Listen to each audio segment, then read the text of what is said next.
Welcome back to the deep dive. We're here again taking dense research, looking at the sources, and really trying to boil it down into something fascinating and useful for you. Today, we're going deep, like really deep, molecular level deep. We're exploring a process that, well, it defines so much of our lives. Cellular aging. Yeah, our mission today is pretty ambitious. We want to get way past just the surface stuff, the wrinkles or feeling a bit slower. We're aiming for the fundamental mechanics, the molecular nuts and bolts of why our cells decline. For ages, people looked for some kind of, I don't know, elixir of youth, right? Often quite mystical stuff. But what the science is showing us now, what your source material points to, is actually revolutionary. Aging isn't just running out of gas. It looks more like a genetically regulated program. There are specific, definable changes happening inside the cells, and we can study these now, measure them, maybe even tweak them. That shift is huge. It takes aging from this sort of philosophical inevitability into, well, pathology, something we can potentially address. And it matters deeply for everyone listening because, individuals age because their cells age. It's that simple but profound. And this isn't just about looks. When you look at the big picture, global health data, age is consistently the single biggest independent risk factor for almost all major chronic diseases. We're talking cancer, Alzheimer's, heart disease, you name it. So understanding the cellular roots, that gives us a shot at tackling these diseases right at their origin point. So to help you get a handle on this, we've kind of distilled the research down into four key pillars, four interconnected mechanisms that really explain cellular decline. First, we'll look at the constant battle over DNA integrity, damage, and repair. Then we'll tackle the cell's built-in lifespan limit, this idea of replicative senescence, the cell division clock. After that, we'll get into what happens when the cell's internal maintenance breaks down, defective protein homeostasis. And finally, we'll explore how our environment, specifically nutrients, feeds back into this whole system, the paradox of dysregulated nutrient sensing. It's quite a journey on the molecular frontier, so let's dive in. Okay, let's definitely unpack this. And yeah, starting with the absolute foundation makes sense. The blueprint itself, DNA. The sources are really clear here. Cellular aging seems fundamentally driven by this progressive decline in function. And that comes from genetic abnormalities, sure, but also, crucially, this buildup, this accumulation of damage. And it's not just external hits like, say, UV radiation. A lot of this damage is actually, well, it's generated from within. That's absolutely right. A huge chunk of the continuous internal damage comes from endogenous threats. And the main culprits here are reactive oxygen species, or ROS. Most people probably know them better as free radicals. Free radicals, right. So if they're causing so much trouble, where do they actually come from? Is it just stress, or are our own bodies making them? Oh, our bodies are definitely making them. All the time. It's basically a byproduct of staying alive. ROS are these highly reactive molecules, and they're generated primarily during normal aerobic metabolism. Inside the mitochondria, the cell's power plants, mitochondria use oxygen to make energy, and in that process, small amounts of these ROS inevitably leak out. And they're constantly buzzing around, threatening DNA, proteins, lipids, everything really, both in the nucleus and the mitochondria themselves. Now, the cell has defenses. It's got this incredible machinery, sophisticated DNA repair enzymes, like a molecular repair crew working around the clock. They try to fix most of these hits, and often they succeed. But the key word is most. Over a lifetime, maybe the repair system gets a bit less efficient, or just the sheer volume of damage becomes overwhelming. And that gets us to what the sources call the accumulation problem. That little bit of damage that doesn't get fixed. It sticks around, it builds up, the blueprint gets errors. And this isn't just theory, right? You actually have data showing this accumulation in action. We do, yeah. Modern DNA sequencing lets us actually count the errors. Studies have shown, for instance, that the average hematopoietic stem cell, these are the crucial cells that constantly renew your blood, picks up about 14 new mutations every single year. 14 permanent changes to its core instructions year after year after year. Wow, 14 mutations a year just in those stem cells. So you think about that multiplying across millions of cells over decades, that accumulation, that genomic instability, it starts to paint a pretty clear picture for why things like leukemia, these blood cancers, are so much more common in older people. The older the cell population, the more errors they're carrying, just statistically increasing the chance of one of those errors being catastrophic, triggering cancer. Exactly. And if you need really stark proof of how critical DNA repair is for lifespan, you just have to look at some rare, quite tragic genetic disorders. These are the premature aging syndromes. They basically mimic accelerated aging. It's like watching the whole aging process on fast forward. Like Werner syndrome, for example. People with that condition seem to age incredibly fast. What's actually broken at the molecular level there? In Werner syndrome, the defect is in a really critical enzyme called a DNA helicase. So imagine DNA is like a zipper that needs to be opened and closed constantly for reading, copying, or repair. The helicase is kind of like the zipper pull. In Werner syndrome, that pull is faulty. Because the helicase doesn't work right, DNA replication and repair get massively messed up. And you see this incredibly rapid buildup of chromosome damage. It's like decades of normal wear and tear crammed into just a few years. So the whole structure starts to crumble because a key tool is missing from the repair kit. Precisely. And you see similar things in other syndromes too, like Bloom syndrome or ataxia-telangiectasia. In those cases, the faulty genes are involved in fixing a particularly dangerous type of DNA damage, double-strand breaks. The message is really consistent. If you can't maintain the integrity of that DNA blueprint, the whole system fails much, much faster. That really sets up the next pillar perfectly. So the blueprint gets damaged. What happens next? There seems to be a limit on how many times a cell can copy itself, especially if it's damaged. It sort of gives up. Exactly. This brings us to the idea of a hard limit on cellular life, replicative senescence. Basically, all normal, healthy cells have a finite, limited capacity to replicate. They can only divide a certain number of times, and interestingly, that number is lower in cells from older people compared to kids. Eventually, they hit this wall and enter a state where they just stop dividing permanently. That's replicative senescence. And there are two main interconnected mechanisms driving this. Okay, let's take the first one, probably the most famous one, telomere attrition. What exactly are telomeres, and why do they keep getting shorter? Right, so think of your chromosome again like that shoelace. Telomeres are these repetitive DNA sequences right at the very ends. They act like the little plastic tips, the aglets on the shoelace. Their job is crucial. Protect the ends of the chromosome from fraying, degrading, or accidentally sticking to other chromosomes. If that plastic tip wears off, the whole shoelace unravels. Now, most of your regular body cells, every time the cell divides, those telomeres get just a tiny bit shorter. It's because the DNA copying machinery can't quite replicate the very, very end tip of linear chromosome perfectly. We do have a special enzyme, telomerase, that can add that DNA back.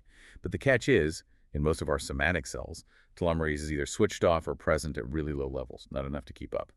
So it's like a built-in counter. Each division clicks it down one notch. That's a great way to think about it, yeah. A cellular counter. And once those telomeres become critically short, the cell's internal surveillance system sees those unprotected ends as damaged DNA, basically like a broken chromosome. That triggers an alarm, a major irreversible signal to halt the cell cycle. The cell stops dividing. It's a safety mechanism, really, to prevent a cell with potentially unstable chromosomes from continuing to divide and maybe becoming cancerous. And we see the clinical impact already. Prematurely short telomeres are linked to diseases where tissues fail to renew properly, like certain types of pulmonary fibrosis or aplastic anemia. The stem cells just seem to run out of divisions too soon. So that's the physical clock, the shrinking end cap. But the sources also mention a second mechanism controlling senescence, something more chemical, not just about length. Correct. It's not just about the telomeres running out. Activation of specific tumor suppressor genes is also a major driver pushing cells into senescence. We're talking primarily about a gene locus called CDKN2A. This region makes a protein called P16, sometimes known as INK4A, and here's the really fascinating part.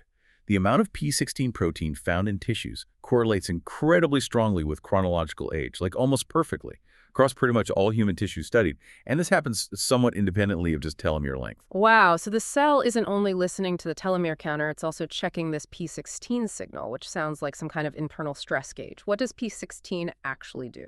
Think of P16 as a crucial safety brake on the cell cycle machinery. Its main job is to control whether a cell moves from the G1 phase, that's the initial growth phase, into the S phase, where it actually duplicates its DNA. When P16 gets activated, maybe by short telomeres, maybe by chronic stress, maybe by accumulated DNA damage, it essentially slams on the brakes, hard. It stops the cell from responding to signals telling it to grow and divide, and instead, it shunts the cell firmly down that one-way street towards senescence. That seems like a really important point. Senescence isn't just the cell getting tired and stopping. It's an active, programmed decision, a protective measure, really. Absolutely. It's fundamentally a way to prevent damaged cells from turning into cancer. It's self-preservation for the organism. But, like many things in biology, it's a trade-off. It comes with a cost, because these senescent cells, they don't just sit there quietly after they stop dividing. They start spewing out a cocktail of inflammatory molecules. We call this the senescence-associated secretory phenotype, or SASP. And this SASP can actually damage nearby healthy cells and contributes to this low-level chronic inflammation throughout the body that we see increasingly with age, which itself drives many age-related diseases. Okay, this is getting really interesting. We've covered DNA damage, the limits on division, but what about the cells that are still alive, still working? How do they start to fall apart? This brings us to the idea of, well, quality control failure, defective protein homeostasis. Sounds like the cell's maintenance systems start to break down. That's the perfect analogy. Think of it like the maintenance crew and the garbage disposal system in a building starting to fail. Every cell is packed with millions of proteins. They need to be built correctly, folded into precise 3D shapes to function, and then crucially, when they get old, damaged, or misfolded, they need to be removed efficiently. Otherwise, they just clog everything up. So protein homeostasis depends on two key systems working together. Right. What are those two systems and how does aging affect them? Okay, first you have the protein chaperones. These are like the cell's assembly assistants or quality control inspectors. They help newly made proteins fold correctly and try to refold ones that get slightly damaged, preventing them from clumping together, forming aggregates. Second, you have the degradation systems. This is the cleanup crew, the trash disposal. There are two main routes here: the ubiquitin proteasome system and the autophagy lysosome system. And here's the critical point for aging. Both the folding assistants, chaperones, and the removal systems, degradation, become less efficient, less robust as we get older. So misfolded or damaged proteins start to accumulate. They form clumps, aggregates that put stress on the cell and impair its function. Could you quickly break down those two degradation systems, ubiquitin proteasome versus autophagy? How are they different? Yeah, good distinction. The ubiquitin proteasome system is very targeted, like a sniper. It deals mostly with individual smaller proteins that are misfolded or just no longer needed. It works by tagging these specific proteins with a small molecule called ubiquitin. It's like slapping a destroy me label on them. Then these tagged proteins are fed into the proteasome, which is basically a molecular shredder that chops them back into reusable amino acids. Yeah. Autophagy, on the other hand, is more like the bulk waste removal service. It handles larger cargo, think damaged organelles like worn-out mitochondria or big clumps of aggregated proteins. Autophagy essentially wraps these large items in a membrane bag, forming an autophagosome, and then delivers that bag to the lysosome, the cell's acidic recycling center, where everything inside gets broken down. It's crucial for large-scale cleanup and renewal. And as we age, both the sniper and the bulk removal crew get worse at their jobs. And you can actually show this experimentally, right? Link this failure directly to aging. Oh, absolutely. The experimental evidence is pretty strong. For example, if you take mice and knock out certain genes for chaperone proteins, those folding assistants, they age much faster and get age-related diseases earlier. Conversely, if you engineer mice to produce more of certain chaperones, they tend to live longer and healthier lives. It really highlights how vital this internal housekeeping is for longevity and health span. And that connection, that importance of cleanup, leads us right into a really significant area of research and potential therapy, the drug rapamycin. Yes, rapamycin has generated a lot of excitement. It's a powerful molecule because it works by inhibiting a key pathway called mTOR. mTOR stands for the molecular target of rapamycin. Think of the mTOR pathway as a central nutrient sensor and growth regulator in the cell. When nutrients are plentiful, mTOR is active, and it basically tells the cell, okay, resources are abundant, grow, build proteins, divide. Don't worry too much about cleanup right now. But when you give rapamycin, it inhibits mTOR. The cell interprets this signal as if nutrients are scarce, like it's in a state of stress or fasting. And this inhibition of mTOR does something crucial. It ramps up autophagy. It activates that bulk recycling program. You're essentially telling the cell, okay, times are lean, stop building, start cleaning up, conserve resources. This sounds incredibly promising, especially the autophagy boost, but you mentioned mTOR is also involved in growth signals. If rapamycin works so well in mice, why aren't we all taking it? What are the downsides, the side effects of blocking this major pathway in humans? That seems critical. That is absolutely the crucial question, and it highlights the complexity. Rapamycin was first approved and is still used as an immunosuppressant drug for organ transplant patients. That tells you a lot. Because mTOR is so central to growth, metabolism, and immune function, blocking it systemically can cause significant side effects. Things like impaired wound healing, increased risk of infections due to the immunosuppression, and also metabolic issues like glucose intolerance or higher cholesterol levels. It's a classic biological trade-off, a real double-edged sword. You might slow down aspects of aging by promoting cleanup and reducing growth signals, but you risk disrupting other vital processes. This is why current research is looking hard at things like intermittent dosing, maybe taking it only periodically, or developing drugs that target specific aspects of the pathway, trying to get the benefits without all the drawbacks. It's not a simple take this pill solution yet. Right, that context is vital. Okay, so that naturally leads us to our fourth pillar. We're moving from the cell's internal machinery to how it senses and responds to the external environment, particularly nutrients. This brings us to what you called the paradox of longevity, dysregulated nutrient sensing. Exactly. If we zoom out to the bigger picture, the evidence across, well, pretty much all eukaryotic species studied, from yeast to worms to mice, is remarkably consistent. Caloric restriction increases longevity. Eating less without becoming malnourished is one of the most robust ways known to extend lifespan. It's deeply conserved through evolution. So the puzzle becomes, how does the body translate reduced food intake into a longer life? What are the molecular signals involved? Let's tackle the first major pathway here, insulin and IGF-1 signaling. This seems to be the go-go-go growth signal that, when always active, might actually speed up aging. That's the idea. Insulin and insulin-like growth factor 1, or IGF-1, form this critical signaling network. It basically acts as a sensor for nutrient availability, especially glucose. When you eat, these signals go up, telling cells, hey, fuel is here, let's grow, let's replicate, let's build stuff. It promotes an anabolic state, building up tissues. High energy throughput.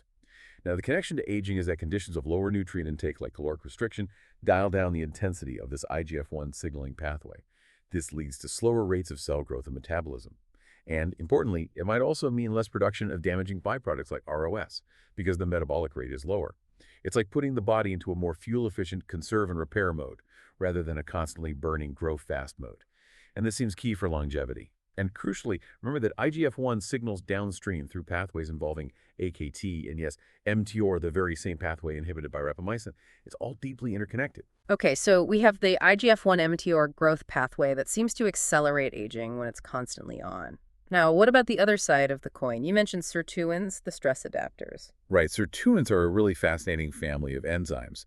Technically, they're NAD-dependent protein deacetylases, Yeah. but you can think of them more like the cell's internal crisis management team or metabolic regulators. Their main job is to help the cell adapt to various kinds of stress, especially nutrient scarcity like during fasting or caloric restriction, but also other stresses like DNA damage or inflammation. You mentioned they are NAD dependent. That sounds important. Why do they need NAD plus O, and how does that connect to aging? Ah, yes, the NAD plus connection is absolutely critical, and it's a huge focus of aging research right now. Sirtuins need the coenzyme NAD plus nicotinamide adenine dinucleotide to function. Think of NAD plus as the essential fuel or the battery that powers the sirtuin enzymes. Without enough NAD plus carry, the sirtuins are basically offline, even if the protein itself is there. Here's the problem. It's well established that levels of NAD plus decline quite significantly as we age in many tissues. So this decline means that the activity of sirtuins also decreases with age simply because they don't have enough fuel. This suggests that part of the benefit of things like caloric restriction might be that they help maintain or even boost NAD plus levels, which in turn allows sirtuins to do their job promoting repair, stability, and stress resistance. Targeting NAD plus levels directly is now a major strategy in anti-aging research. That's a really powerful link. So sirtuins are these survival enzymes, but they need NAD plus fuel, which drops with age. When they are active, what good things do they actually promote? When fueled by NAD plus OGO, sirtuins act on various targets within the cell to promote longevity and resilience. They can do this in several ways. They tend to inhibit overall metabolic activity, kind of promoting that conservation mode. They can reduce apoptosis or program cell death, helping cells survive stress. They also stimulate protein folding, linking back to our third pillar on protein homeostasis, and help counteract oxidative stress from those free radicals we talked about earlier, connecting to the first pillar. They basically shift the cell towards survival, repair, and maintenance. A great example is sirtuin 6. It seems to play a really interesting dual role. It helps with the metabolic shifts seen in caloric restriction, but it also directly promotes genome stability by activating DNA repair enzymes.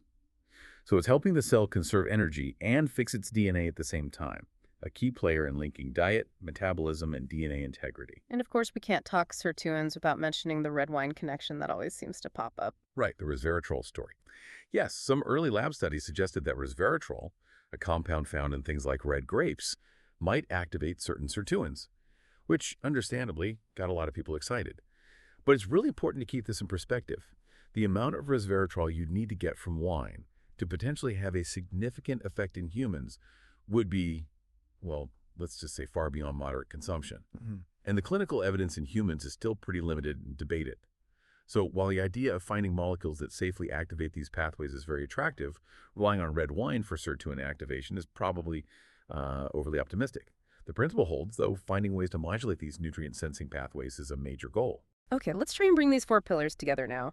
We've got this picture of aging emerging from, well, the accumulation DNA damage, hitting the limit of cell divisions through telomere shortening and p16 activation. Those are the drivers of decline.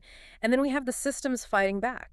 DNA repair itself, maintaining protein quality control, and these really powerful nutrient-sensing pathways like IGF-1 mTOR and the sirtuins needing NAD plus E. Exactly. That synthesis is key because you can actually see the result of this ongoing battle between damage and repair right inside the cell, even without fancy sequencing. This brings us to a really important visual marker of cellular aging, the buildup of this pigment called lipofuscin. Ah, lipofuscin. Yes, the sources called it the wear and tear pigment. That's quite evocative. What is it actually made of? Lipofuscin's composition tells you its history. It's basically this lumpy, insoluble gunk made of cross-linked bits of lipids, phospholipids, and proteins all jumbled together. And where does it come from? Primarily, it's the leftover debris from lipid peroxidation that's damage to the fatty membranes inside the cell caused by, you guessed it, free radicals, those ROS we discussed in the first pillar. So lipofuscin is essentially the cellular scar tissue, the residue left behind after the cell has been fighting oxidative stress for a long time. When cells clean up Creu's autophagy and the proteasome can't fully clear away all this damaged, oxidized lipid material, it just gets bundled up and stored as this inert pigment. So it's like cellular rust almost, but is it actually harmful itself? Does having more lipofuscin make the cell function worse? That's one of the interesting things. Generally, the pigment itself is considered not directly harmful or injurious to the cell's basic functions. It just sort of accumulates, takes up space. However, its presence is hugely significant. It's a clear, visible, telltale sign that the cell has experienced significant free radical damage and lipid peroxidation over its life. It's like reading the cell's damage logbook. And why do we tend to see it most prominently in tissues like the heart or the brain? It builds up most noticeably in cells that are postmitotic. These are cells that have stopped dividing permanently and have to last for your entire lifetime, think of neurons in your brain or muscle cells in your heart. Because these cells can't divide, they can't dilute the accumulated lipofuscin by splitting it between daughter cells. So the pigment just builds up steadily over the decades. You also see it accumulate faster under conditions of high cellular stress or breakdown, like in severe malnutrition or cachexia. Pathologists use it as a marker. Seeing a lot of this yellowish-brown granular stuff, often clumped near the nucleus, is a visual confirmation of aging and accumulated oxidative stress. Fascinating. So we started this journey talking about the age-old quest for an elixir of youth. And where we've landed through these four pillars is somewhere completely different. It's shifted from looking for one magic bullet to understanding these incredibly complex, interconnected molecular pathways that regulate how cells age. Absolutely. And that understanding is where the real power lies. Cellular aging isn't some vague mystical process anymore. It's a multifaceted decline. We can trace it to the accumulation of DNA damage, the limits of replication set by telomeres in p16, the breakdown in protein quality control, and the crucial role of nutrient sensing via IGF-1, mTOR, sirtuins, and NAD plus APSID. These aren't separate issues. They all feed into each other, creating this complex web of aging that we're finally starting to map out and potentially influence. And maybe the most profound insight is that some of these pathways, like the nutrient-sensing ones, aren't just about decline. They can actively promote repair and stability when triggered correctly. Which brings us to a final thought, something for you, the listener, to really chew on. If aging is governed by these definable, conserved genetic circuits, and we're learning how to flip the switches, maybe boost NAD plus for sirtuins, maybe carefully modulate mTOR as aging, just a kind of default program that we might actually learn to reprogram, the answer probably won't be a simple elixir, but maybe a much more sophisticated, targeted set of instructions based on understanding these pathways. What part of this complex picture stands out to you as the most exciting frontier for the future?